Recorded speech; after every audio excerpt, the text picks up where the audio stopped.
Hi, my name is Samantha Morjan, and this is my presentation for ADHD or Attention Deficit Hyperactivity Disorder.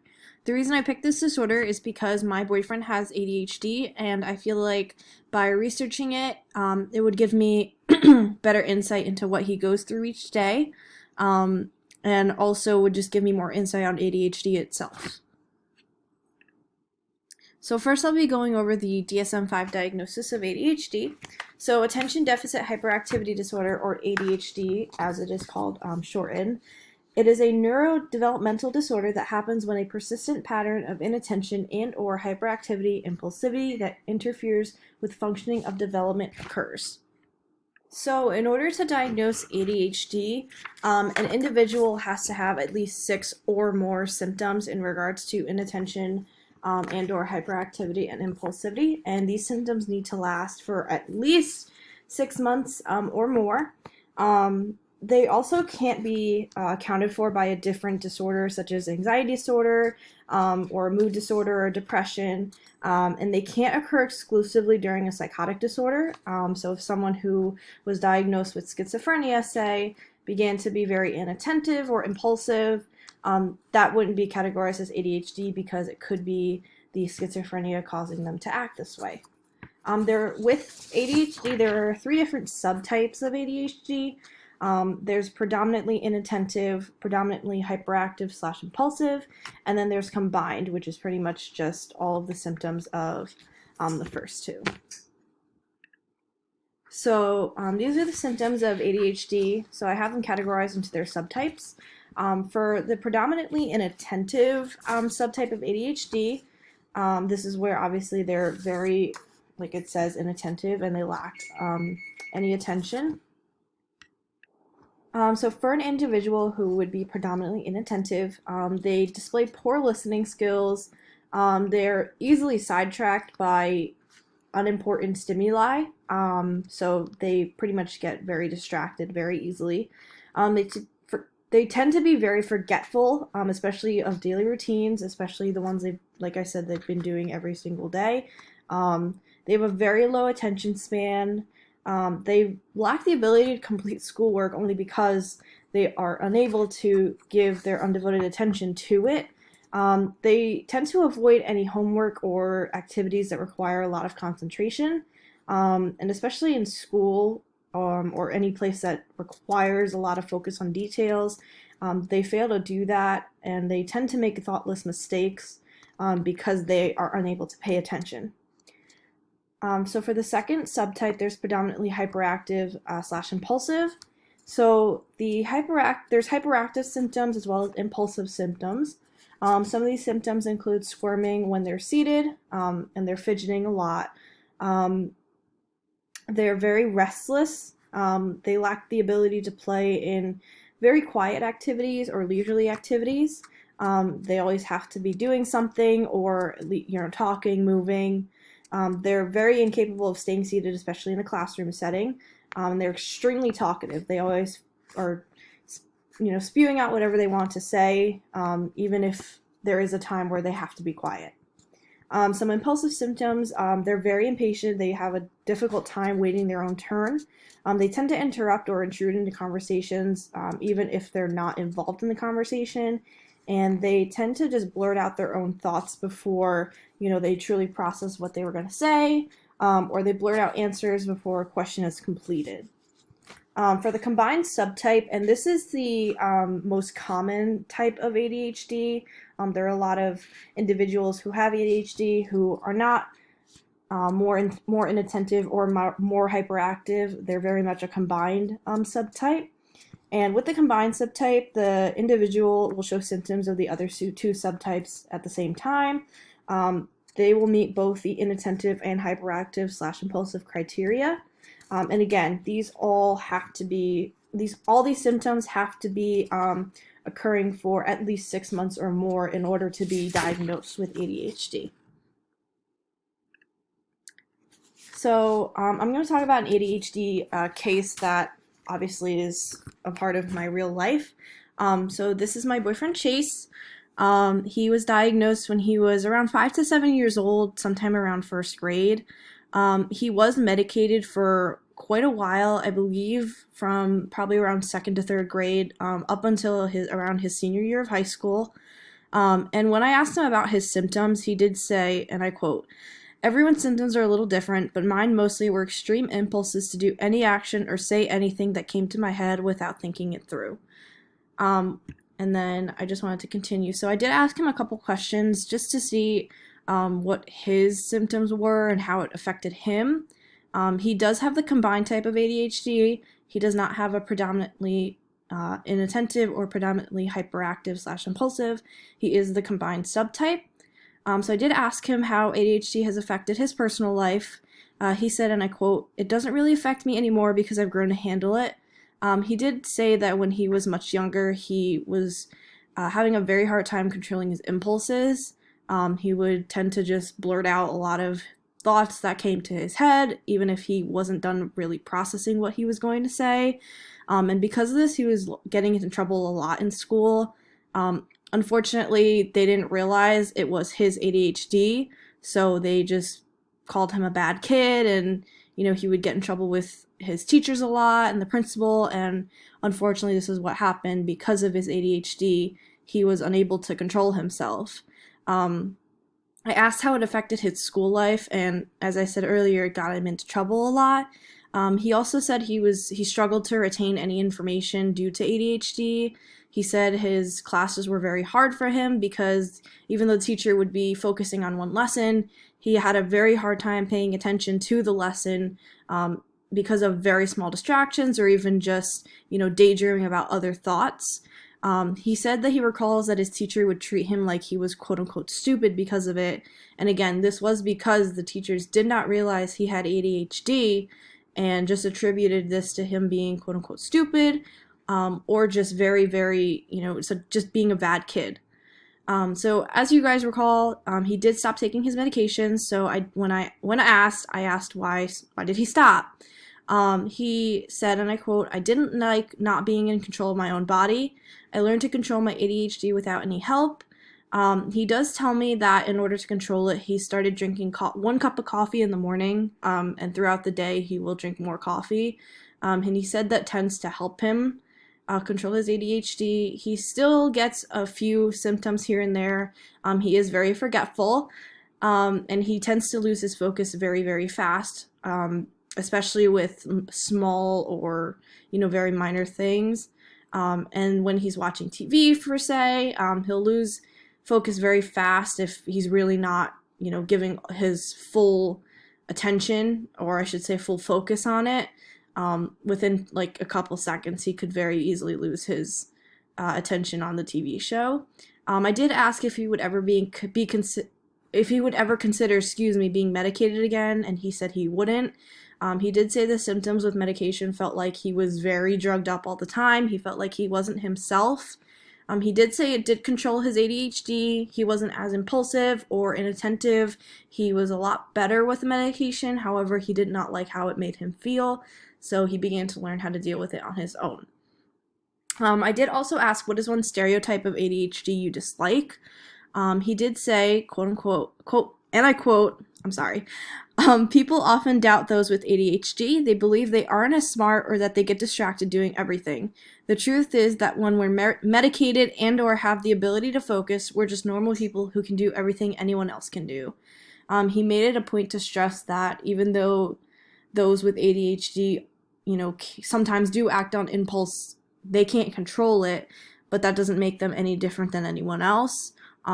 A lot of us, regardless of whether or not we are diagnosed with ADHD, do act on impulse and sometimes say things without thinking. He says he just wishes that people would stop seeing them as, stupid or just like bad kids or something like that. So that was my just real life case and example of, a person who struggles with ADHD. So onto the research. So I found a very, very interesting article. They conducted a research study for over 10 years. It was done by the American Psychological Association, or it was published by American Psychological Association, and it investigated how individuals with ADHD functioned from childhood into young adulthood. compared to those who function quote unquote normally, or those who do not have ADHD. It was published in the Neuropsychology Journal in 2021 through the American Psychological Association, as I stated. The research was conducted by, I'm going to kind of mess up these names, but Ingrid Nestel Fossum, Per Norman Anderson, Marit Glenn, I think it's Oy, and Eric Winther Skogli. I'm so sorry for messing up those names. All the data was collected through different kinds of assessments and tests that were conducted. They were also conducted in 3 separate phases. The first phase was from 2009 to 2010. The second was from 2011 to 2012, and then there was a very large break in between, and the third and final phase was done from 2018 to 2020. During these, there were 3 different kinds of tests.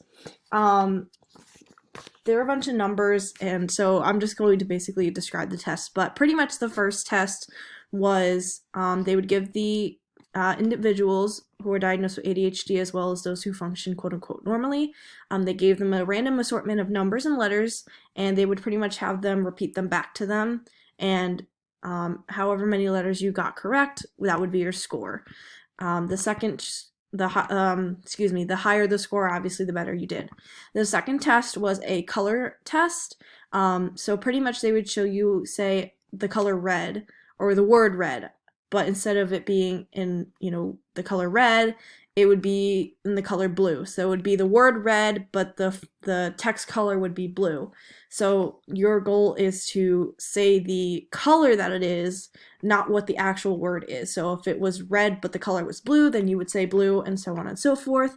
They measured this by completion time, so they would give them, I believe, a certain amount of colors, and then however long it took you is how they would measure it. Obviously, the longer time you took, the worse you did. The last one was a trail making test, which was a little bit confusing to me. However, the gist of it was you would draw lines between numbers and letters with associations between them. And again, however long it took you was how they would measure it. The longer you took, the worse you did. So the conclusions from the research, with the overall results, those who had ADHD did do significantly worse than those who were normally functioning. However, it is a note that they did improve a lot over the 10-year mark in all tests, not just in one test. They did do a lot better overall by the time the study was done. However, this isn't to say that they were at the level where the quote-unquote normally functioning group was. They still did worse than them. With the TMT4 test, and that is a trail marking test, the one where they connected the lines between letters and numbers. During TMT4, the ADHD patients actually finished very close in completion time compared to the normally functioning group at the end of the study. They were very, very close in number, and it's very safe to say that, if I would say they would, with a little bit more time, they would probably be on level of those who were normally functioning. And then with the CWIT3 test, that is the color test, the ADHD individuals showed a lower inhibition performance during the color test, more than likely due to their inattentiveness and the struggle to really process what was going on. And then finally, after all the research was done, overall, the research showed that ADHD individuals developed like any normal person would, but with a slight developmental lag. So pretty much they would learn the same way that any normally functioning individual would. However, with their learning, they were a little bit slower with development than the normally functioning group. It was also concluded that they displayed continuous impairment through the entirety of the research. There was no, I guess, catching up to the normally functioning, for lack of a better word.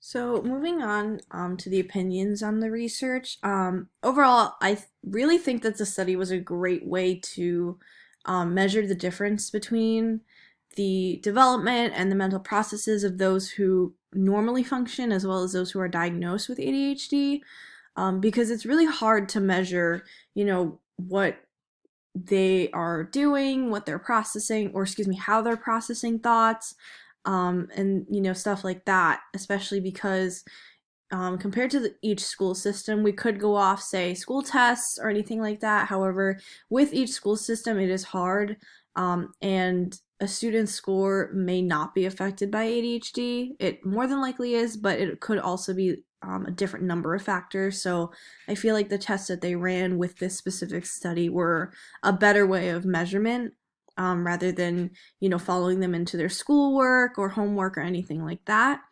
It was really interesting to learn the statistics, especially because, like I said, my boyfriend has ADHD, so I feel like this study kind of helped me understand how he processed things, as well as why he struggled in school, and with, other things in life as well.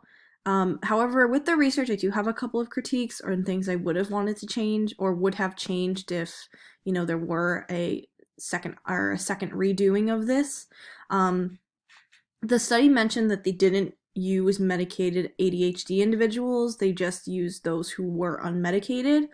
So I would have liked to see what medicated ADHD individuals, how they would have done with the test. I feel like they would have done a lot better, especially because my boyfriend, for instance, said once he was medicated, he definitely did a lot better in school. Not to say that he did, A pluses constantly, but he was able to pay attention more and act less on his impulses.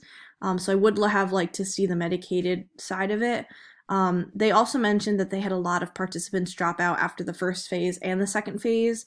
So I would have liked to see a little bit more of participants who are willing to participate for the full course of the study and aware of how long the study was going to be.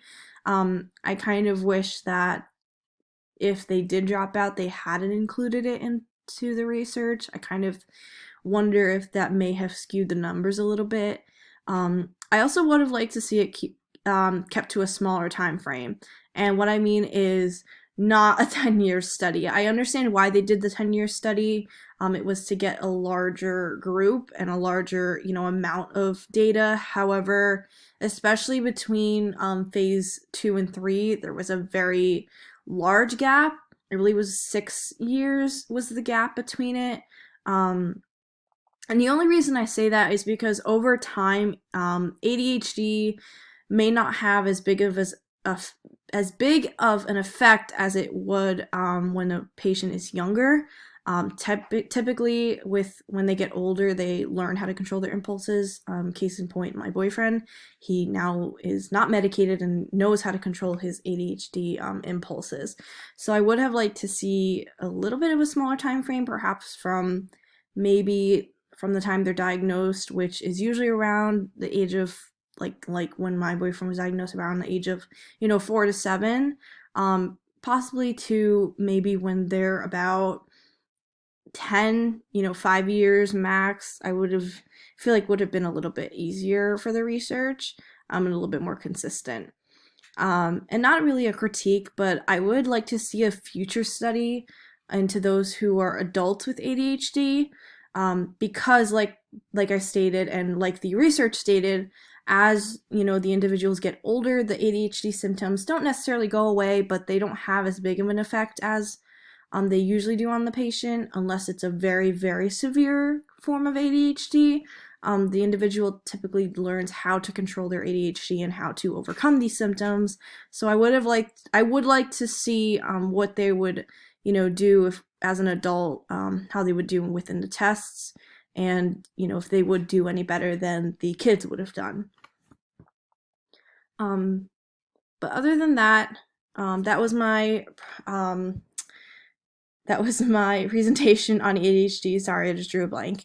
These are all my references that I used. If you guys are interested in learning any more about the ADHD, I will also attach a Google Docs link to all the references with the links, in case you guys are interested. But thank you for listening, and goodbye.